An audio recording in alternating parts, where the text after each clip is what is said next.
everyone, it's Holly Marie King, and I'm here to share Not a Dream, the prologue. So, without further ado, let's get started. Not a Dream, prologue.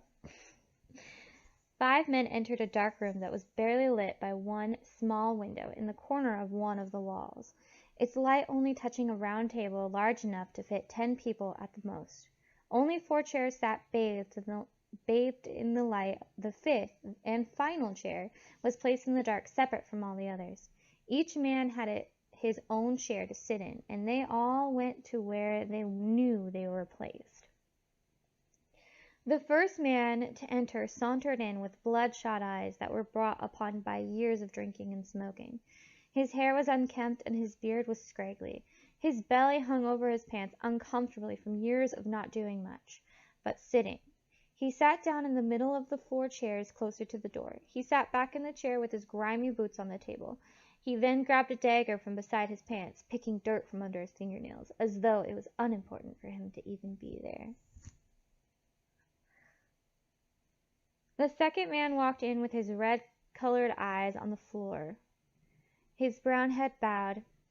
He moved as though he was going to be beaten if he didn't get out of the way. He took the second middle chair to the right of the unfit man and placed himself in the chair. He quickly scooted into the table until his eyes were staring at the tabletop without looking up once. His fingers were constantly moving against each other while he waited in anticipation for the meeting to be over. The third man walked in with his head up high and his stride that of a confident person. He took his seat to the right of the fearful man. He was quite elegant in his movements, up until the point where he proceeded to put his hands on his face, and he tapped his fingernails simultaneously on the table. He felt as though his presence was unnecessary and that he had better things to do than to sit there during the meeting. When the light hit him, his skin looked oddly red, like a red delicious apple, and 2 horns seemed to grow from under the black mop of hair that sat atop his head. He oddly wore glasses over golden-colored eyes that looked half-opened. The 4th man went over to the dark, his footsteps making no sound on the floor as he passed around the table. He sat down, peering at the other men with glowing red eyes, and his hands clasped in front of him on the table. He was only a dark form to the others as they looked up at him in pure fear.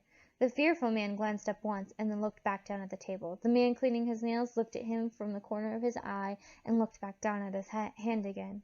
The red-skinned man looked at the man before him and stared. The 5th and final man strode in the room, exuding confidence as he swept past the man cleaning his nails and sat to his left. With blonde hair and blue eyes, he was the fancy of many a girl, and he knew this. He looked at the red-eyed man coolly, unafraid. He also sat with his hands on the table, but almost like he was mocking the other man. Whatever the case, he knew he was too important to be hurt by this silent man who could kill him at the first chance he got, and so could defy him with no fear. The man with glowing red eyes stood and walked around the table, touching the backs of the men, making them shiver. He passed first the man with horns, whose fingers stopped tapping, and his hand moved from his face as he sat straight up in his chair. Then the man looking at the table, who flinched at his touch, but kept looking down at the table. When he passed the man cleaning his nails, however, he pulled the chair out from under his relaxed form, making knife and man tumble onto the floor. As the man who had been cleaning his nails tried to get back up into his chair, the man with glowing red eyes spoke. "Damien." His voice hissed as it escaped his lips, and he stared icily into the cool blue eyes of the man he was speaking to. "You disappoint me, Damien." The other 3 men felt chills going up their spines with each word he spoke. They feared him in a way that made them shrink away. "I don't understand. I went to the world and took the person who you told me to take," Damien answered offhandedly. He had a very calming, cool voice. The others just watched, not needing to do anything, but wait for the 2 to finish speaking to one another.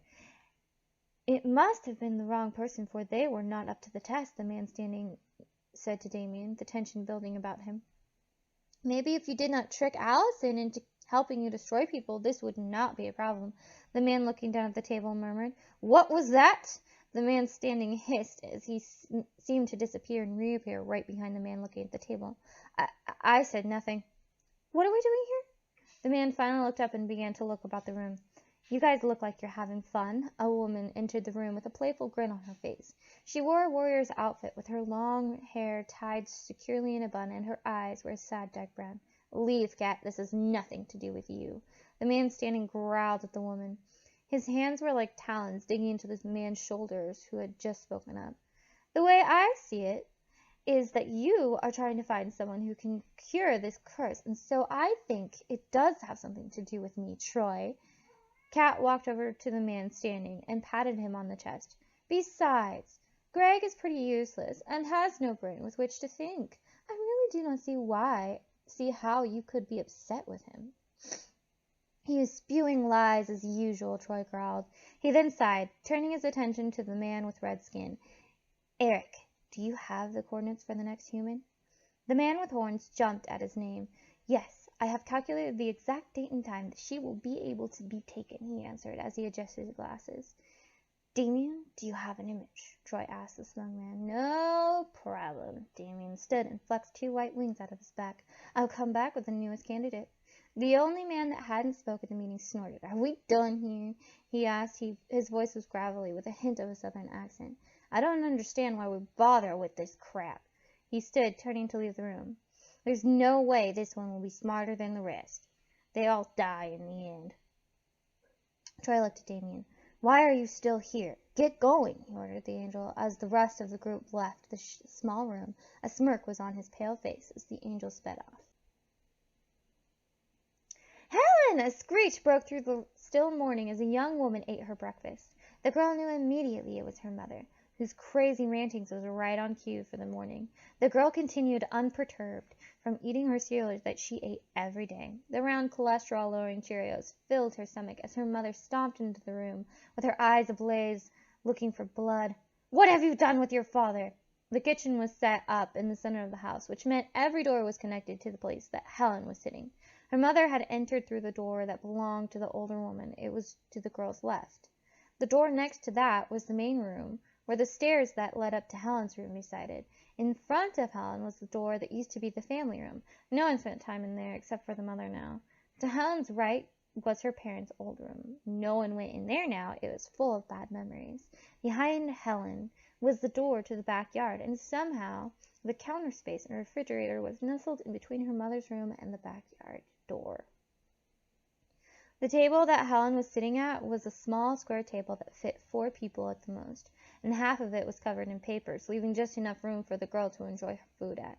Helen didn't even bat an eyelash at this accusation. She knew the outcome no matter what the answers to this question was. Today, Helen decided to play along with her mother's rantings.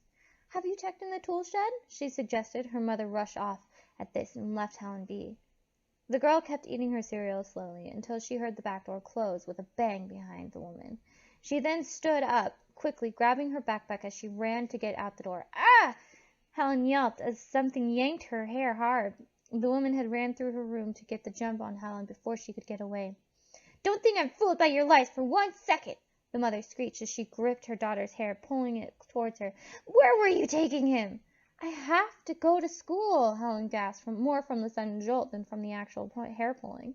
The woman looked at Helen's backpack, her eyes wide. You cut your father up into little parts? The woman pulled her daughter to the floor with a loud thud, ripping the backpack off of the girl's right arm.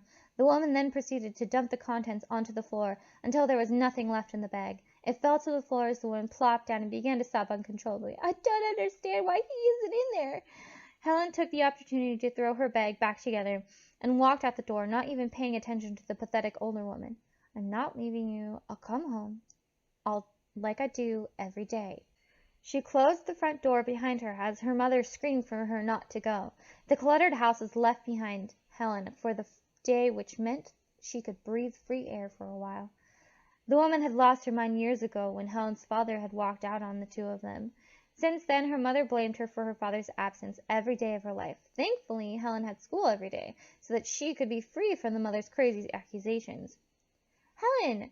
Her name was called on cue yet again, but this time it was a friendly greeting. Helen had just reached school to find her best friend Anna waiting for her outside.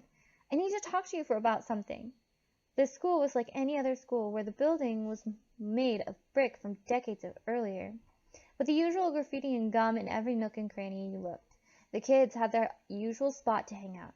Helen and her friends were usually found right outside the school enjoying the nice weather. "Let me guess. Bryce has decided to change his plans for the future," Helen said, rolling her eyes. She showed no sign of the morning events. "Bryce is more sophisticated than you give him credit for," Anna snapped at her friend's remark. "I didn't mean anything by it. I was just trying to switch gears," Helen said apologetically. She had decided a long time ago that she was not going to let her home life intersect with any of the other aspects of her life.